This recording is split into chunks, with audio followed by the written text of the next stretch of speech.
जय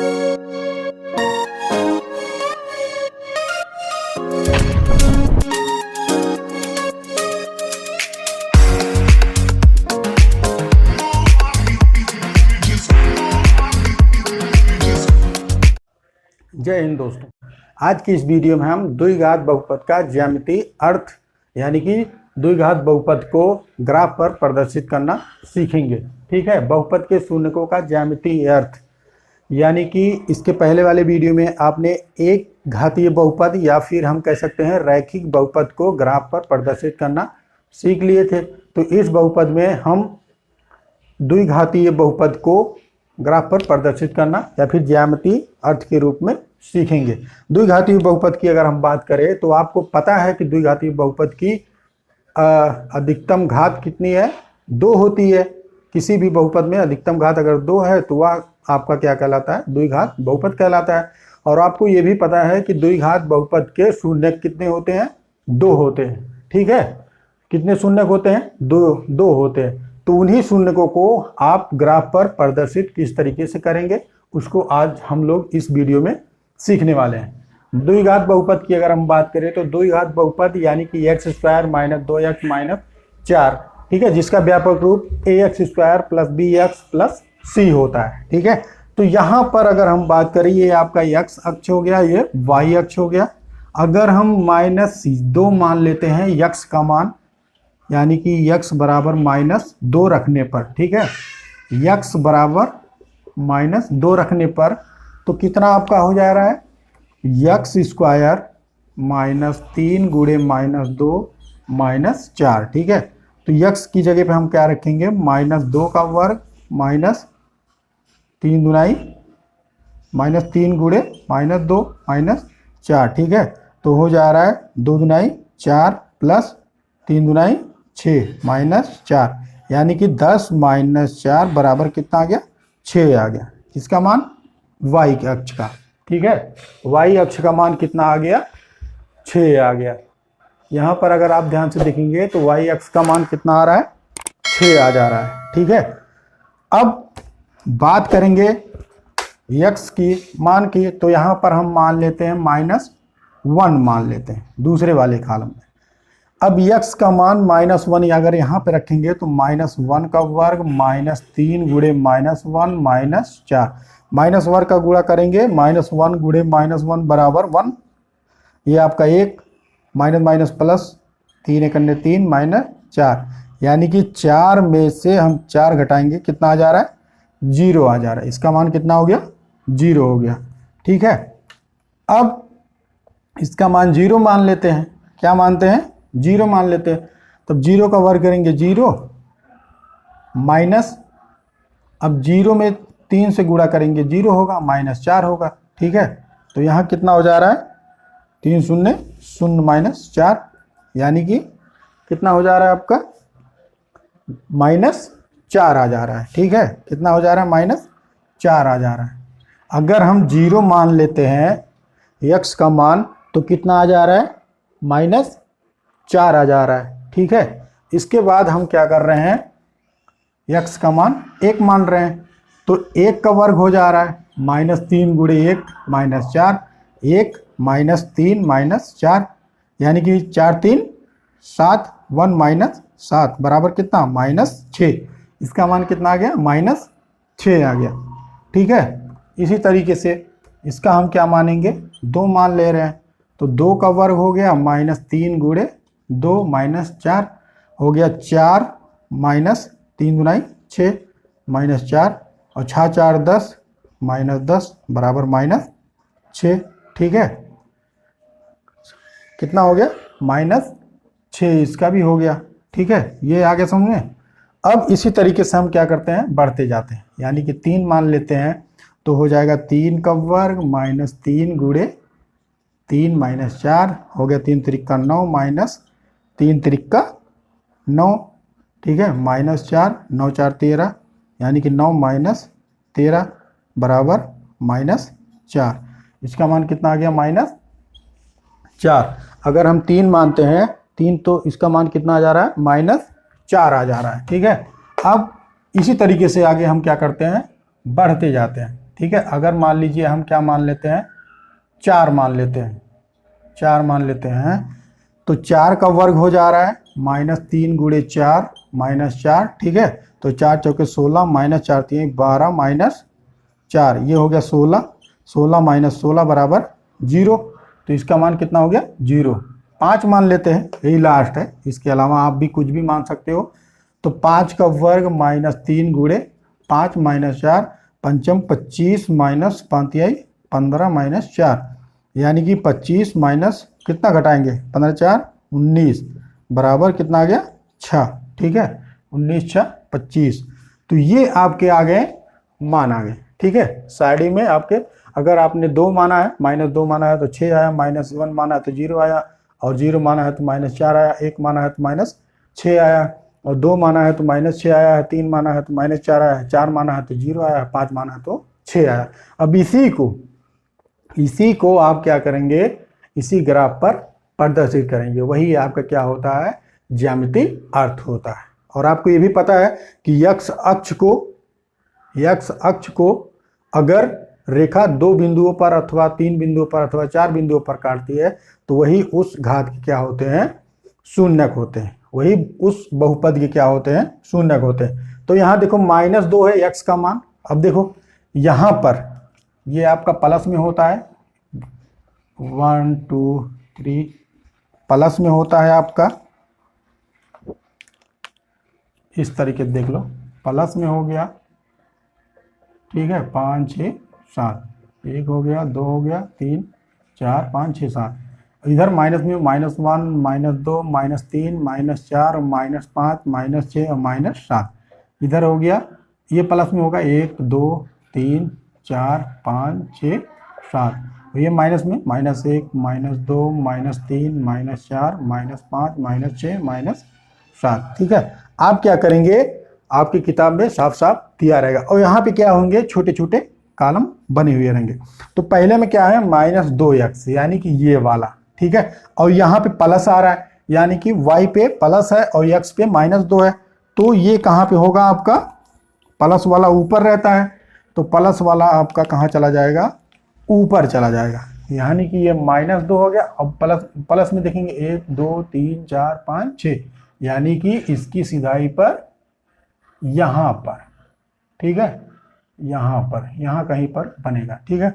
अब इसके बाद पहले का हो गया, दूसरे में -1 है, x का मान ये रहा -1, ठीक है।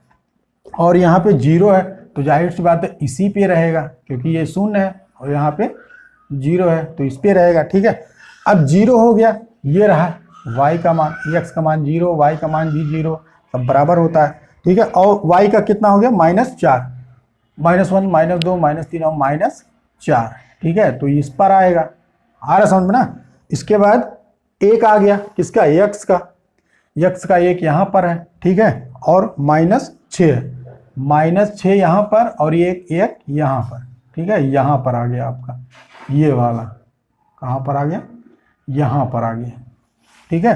अब 2 आ जा रहा है, 2 आपका ये रहा 2, और ये माइनस में कितना है, 6 है, सेम सीधाई पर, यहाँ पर ये -2 पर छोटे छोटे कॉलम बने होंगे, आप ध्यान से देखिएगा तो आपको किताब में साफ साफ दिखेगा। फिर इसके बाद 3 है और -4 है, 3 है और -4, 3 की सीधाई पे -4, ठीक है। अब 4 है तो 0 हो गया यहाँ पर, ठीक है, 4 है और यहाँ पे 0 है, तो ये 4 हो गया। और 5 है, x का मान 5 और y का मान 6 है, x का ये 5 हो गया, ठीक है, और y का ये 6 हो गया, यानी कि इसकी सीधाई पे जाएगा यहाँ पर, ठीक है। अब देखिए इसी को हम क्या करेंगे, इन्हीं बिंदुओं को आपस में मिलाएंगे, ठीक है। इन्हीं बिंदुओं को हम क्या करते हैं, आपस में मिलाते हैं, ठीक है। इन्हीं बिंदुओं को यहाँ से मिलाएंगे, ये इस पे जा रहा है, इसके बाद यहाँ जा रहा है, इसके बाद यहाँ जा रहा है, यहाँ जा रहा है और यहाँ जा रहा है, इसके बाद यहाँ जा रहा है और यहाँ जाके निकल जा रहा है, ठीक है। कहाँ से जाके निकल जा रहा है। अब चाहो तो इसका नाम भी रख दो, पहला -2 और 6 हो गया, यहाँ लिख दो -2 और 6 का हो गया, ठीक है। ये -1 और 0 का हो गया, -1 और 0 का हो गया ये वाला, ठीक है। -1 और 0 का हो गया, और 0 और -4 का हो गया ये वाला, 0 और -4 का ये वाला हो गया, और 1 और -6, 1 -6 का ये वाला हो गया, 2 और -6, 2 और -6 का ये वाला हो गया, 3 और -4, 3 और -4 का ये वाला हो गया, 4 और 0 का ये वाला हो गया, 4 और 0 का ये वाला, 5 और 6 का ये वाला हो गया, ठीक है। तो इसको हम क्या करते हैं, इसी ग्राफ पर हम क्या करते हैं, प्रदर्शित करते हैं। अब आपको दिखाई दे रहा होगा ग्राफ में साफ साफ कि x अक्ष को यह रेखा जो है कितने बिंदुओं पर प्रतिच्छेद कर रही है, 2 बिंदुओं पर। एक तो इस पर प्रतिच्छेद कर रही है 2 बिंदुओं पर, एक बिंदु ये हो गया और एक बिंदु ये हो गया, ठीक है। यानी कि -1 और 4, ठीक है। यही इसके क्या होते हैं, शून्यक होते हैं। क्या होते हैं, शून्यक होते हैं। जितनी बिंदुओं पर -1 हो गया और 4 हो गया, यही क्या होंगे, इसके शून्यक होंगे। जितनी बिंदुओं पर x अक्ष को कोई रेखा प्रदर्शित करती है, कोई रेखा, यानी कि इस रेखा को, इस रेखा को, ठीक है, इस रेखा को हम परवलय रेखा कहते हैं। परवलय रेखा कहते हैं, ठीक है। परवलय रेखा कहते हैं कौन सी रेखा को, जो ग्राफ पर बिंदुओं को आपस में क्या करती है, जोड़ती है, उसी रेखा को हम क्या कहते हैं, परवलय रेखा कहते हैं, ठीक है। तो x अक्ष को, यानी कि x अक्ष को परवलय रेखा जितनी बिंदुओं पर प्रतिच्छेद करती है वह बहुपद के क्या होते हैं, शून्यक होते हैं। इसके पहले वाले वीडियो में आपने देखा कि एक घातीय बहुपद यानी कि रैखिक बहुपद को एक सरल रेखा, यानी कि जो सरल रेखा है वही आपका क्या होगा, परवलय रेखा होगा।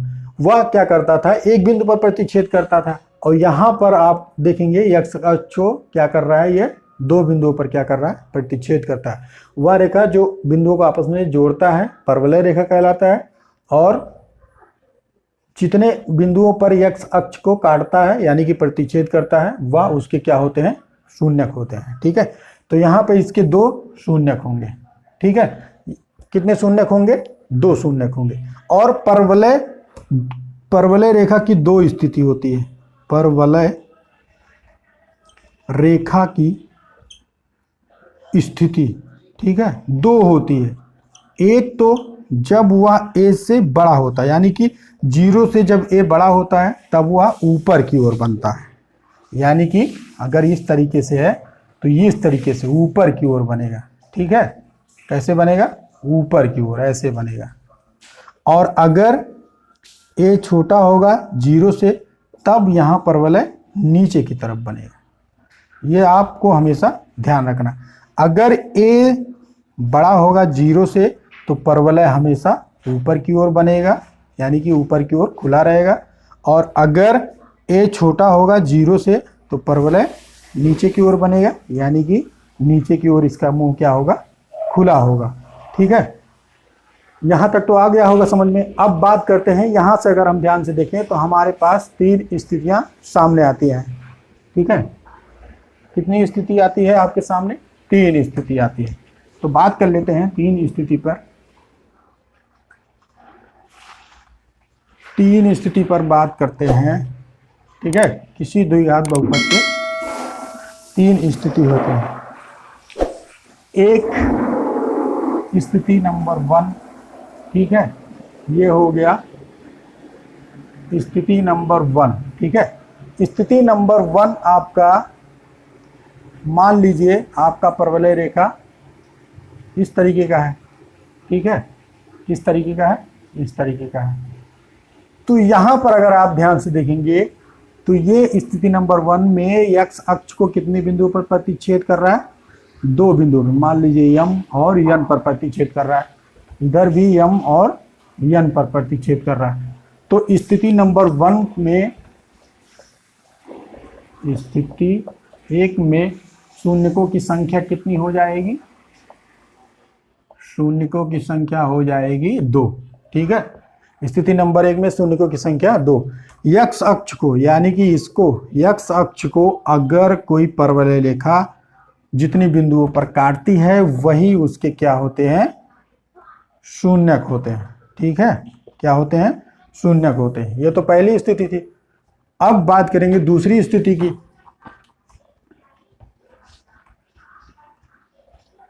स्थिति नंबर 2 की बात करेंगे। ठीक है, ये मान लीजिए आपका एक्स अक्ष और वाई अक्ष हो गया। ठीक है, अब देखिए ये यहां से इस पर क्या है, संपाती है। ठीक है, क्या है, संपाती है। ठीक है, अब ये एक्स अक्ष को कितने बिंदु पर प्रतिच्छेद कर रहा है, एक बिंदु पर, यानी कि स्थिति नंबर 2, स्थिति नंबर 2 में शून्यकों की संख्या कितनी होगी, 1 होगी। स्थिति नंबर 2 में शून्यकों की संख्या कितनी होगी, 1 होगी। क्यों, क्योंकि एक्स अक्ष को ये कितने बिंदुओं पर प्रतिच्छेद कर रहा है, एक बिंदु पर प्रतिच्छेद कर रहा है। ठीक है, कितने बिंदु पर प्रतिच्छेद कर रहा है, एक बिंदु पर।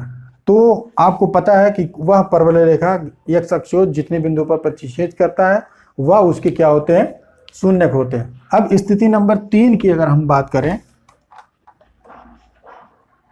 ठीक है, स्थिति नंबर 3, अगर स्थिति नंबर 3 की बात करें तो ये मान लीजिए आपका एक्स अक्ष और वाई अक्ष है। ठीक है, ये यहाँ पर हो गया और ये यहाँ पर हो गया। ठीक है, या फिर यहाँ पर कहीं पर भी मान सकते हैं। तो स्थिति नंबर 3 में अगर आप ध्यान से देखेंगे तो ये एक्स अक्ष को किसी बिंदु पर प्रतिच्छेद नहीं कर रही है, एक्स अक्ष को किसी बिंदु पर प्रतिच्छेद नहीं कर रही है। इसलिए हम क्या कहते हैं, इसमें शून्यकों की संख्या कितनी होगी, 0 होगी। कितनी होगी, 0 होगी। क्या होगी, शून्यकों की संख्या 0 होगी। स्थिति नंबर 3 में अगर परवलय रेखा एक्स अक्ष को जितने बिंदु पर प्रतिच्छेद करती है वही उसके क्या होते हैं, शून्यक होते हैं। इसलिए हम कह सकते हैं द्विघात समीकरण या फिर द्विघात बहुपद, द्विघात बहुपद में शून्यकों की अधिकतम संख्या कितनी होगी, 2 होगी। द्विघात बहुपद में शून्यकों की अधिकतम संख्या कितनी होगी, 2 होगी। यहाँ तक तो आपको समझ में आ गया होगा। ठीक है, मिलते हैं अगले वीडियो में एक नई ऊर्जा के साथ। तब तक के लिए हंसते रहिए, मुस्कुराते रहिए और मेहनत से पढ़ते रहिए।